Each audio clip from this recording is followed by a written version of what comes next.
Så er vi kommet til hovedretten. Og jeg har så vidt muligt prøvet at gøre det så nemt for jer, så I kan være ved jeres gæster, i stedet for at stå ude i køkkenet. Men jeg anbefaler altså stadigvæk det her med at sørge for at tage nogle tingene ud, så de er stuetemperatur. Eller i hvert fald i det mindste ikke køleskabskolde. For ellers er det, jeg siger nu, er vejledende, og så er I nødt til at være en lille smule mere opmærksom. Da jeg så vidt muligt prøvet at optimere, at grøntsagerne og tingene skal have cirka lige lang og samme stegetid. Til hovedretten, der er der de her aspargeskartofler, som jeg har let røget, pandestegt og friske krydderurter på. Der er de langtidsbagte cherrytomater. Der er tornadobøffer, som er bundet op og brunet af, lige klar til at smide i ovnen. Der er persillerod, som er pocheret i smør, ristet i brunet smør. Den brændt bagte skalotteløg og rødbedefiletteren, som er syltet med tabasco, honning, Worcestershire-sauce og timian. Så er der madeireglasen. Den kommer i en pose op i en kasserolle. Stå og simmer. Lad nu være med at lade den koge for langt ned. Den er meget kraftig, og den bliver kun tykkere og mere af det. Og så den her super lækre græskarpuré. Nogle af jer har den i en plastikbøtte. Anbefaler jeg lige at give den et lille skud i mikrobølgeovnen, fordi det der med at have en lille gryde, stor gryde til meget lille smule, det kan godt være en lille smule frustrerende. Bare pas på, plastikken ikke smelter, og selvfølgelig holde lige øje med den i mikrobølgeovnen, til den er lun. De andre, der har en lidt større portioner, anbefaler at putte op i en kasserolle og bruge en dejskraber, sådan at de kan røre i bund, uden den sætter sig. Og så er det at holde øje, fuld varme på, røre i den indtil den er varm, fordi den bobler meget og sprøjter, så det gør den ikke, hvis man rører i den. Og når den er lun, så er det bare at slukke for den, og så er det det. Alt, der skal ind her ellers, skal i ovnen, og den har planlagt til, at I bruger jeres varmluftovn derhjemme. 200 grader. Midten af ovnen. Bøffen skal altid op på en rist, hvis det er muligt, så den kan stå og dryppe, når den steger og få jævn varme rundt om sig. Er det ikke muligt, så må den også meget gerne stå i en bakke, ligesom den kommer i. Dog er der flere bøffer, så sørg for, at der er luft og mellemrum mellem hinanden, sådan at varmen er jævnt fordelt. 8 til 10 minutter, alt afhængig af hvor rare til medium du gerne vil have den, ved 200 grader. 6 til 8 minutter på resten af grøntsagerne. Så er de varme og tilberedt. De er ligesom de skal være, det vil sige, det handler kun om, at vi får varme i maden, sådan at den er spiselig og lækker. Vi skal ikke tilberede mere på den. Det er hemmeligheden her. Men lad mig vise jer, hvordan. Der er kun ét tidspunkt, I skal løbe stærkt og være klar, når man har bestilt den her middag. Og det er, når hovedretten, den skal anrettes. Nu har jeg smidt mine bøffer, mine grøntsager og min garniture, som vi kalder den, ind i ovnen. Jeg har givet bøffen lige et par minutter mere før, sådan at mine grøntsager får de der 6 til 8 minutter, og bøffen den er så færdig på samme tidspunkt. Så man skal lige sætte et kvarter, 20 minutter i max til både anretning og opvarmning. Men når det først har det ind i ovnen, så er det bare et spørgsmål om at vente. Så kan man finde sine tallerkener, man kan finde sine sovskander, og man kan finde sin kartoffelskål, og man kan sørge for at røre i sin puré, og man kan lige koge sovsen op. Og inden længe, så er der gået 8-10 minutter, og så skal vi anrette, og det ser sådan her ud.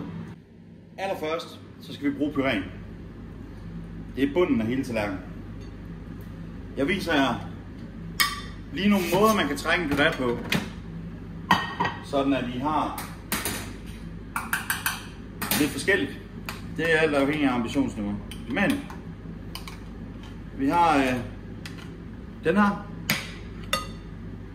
Vi har den her.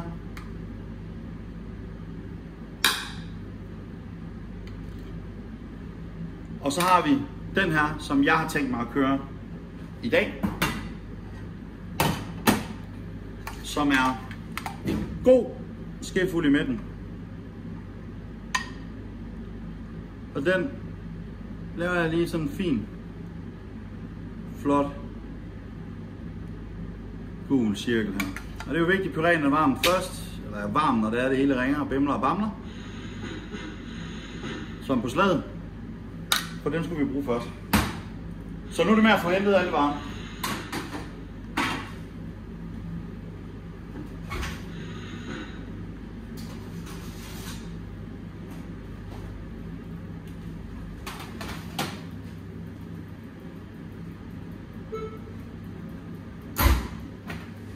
Allerførst, så skal jeg huske at sige, at bøffen skal altid have tid til at hvile sig. Man må aldrig bare lige skære den med det samme, og det er også derfor at give bøffen lige et par minutter først, smid grøntsagerne ind sammen med, tag bøffen ud, lad den lige stå. Igen, det er kalvemørbrad, det er lyst i kødet. Man kan ikke stege det for meget, men det kan man jo godt, men det er helt op til jer selv, hvordan I gerne vil have den. Og jeg tør ikke røre ved det der, det er religion. Vi har alle sammen vores præferencer. Jeg har stikket min sådan her. Når I har hvilet, og mørbraden, den sådan lige er sat sig lidt, så sætter sådan en snor på. Så tager vi en saks, og så tager vi lige og klipper den her, så vi kan få den her af. Bup. Og det skal bare smides ud. For så er bøffen klar til, når vi skal servere. Så vil jeg anrette. Jeg vil tage mine kartofler og putte i min kartoffelskål. Bum. Så vil jeg tage bøffen. Jeg personligt kan godt lide at gøre. Også en god måde ligesom at tjekke, at man er sikker på, at man har stegt kødet, så man gerne vil have det. Så hvis man lige skærer medaljonen over, det er dejligt. Så kan man nemlig gøre sådan her. Også hvis man har lidt forskellige størrelser, det er et godt kokketræk, så kan man lige sådan bytte lidt rundt, så der er det alle for lige meget. Hvis man har lige en lidt større bøf og en lidt mindre, eller man skærer den lidt skævt. Eller det. Så men det gør man jo ikke, det er med vilje. Så får du lige lidt maldavnsalt på toppen her. Og den vil jeg stille lige her i midten. Så har jeg min rødbede.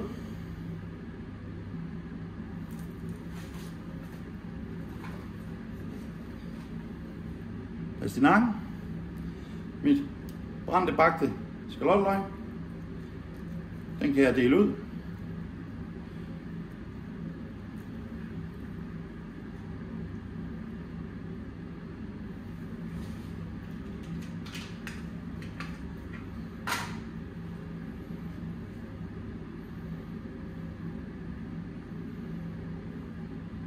Prøv at se, det er altid, sådan er det også som kok. Altså, det er aldrig godt nok. Nu ændrer jeg lige min anretning. Fordi det her, det ser meget bedre ud. Der sker altid sådan noget der. Jeg skal altid ændre det i sidste øjeblik. Prøv at se her, god råd og dyre.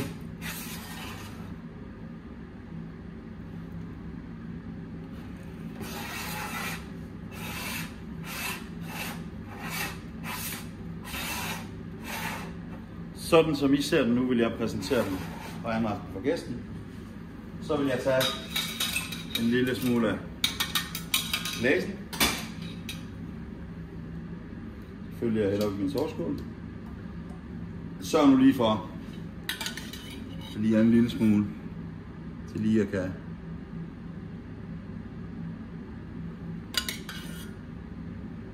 give den der. Og så er det serveret. Velkommen. Fortsat god aften.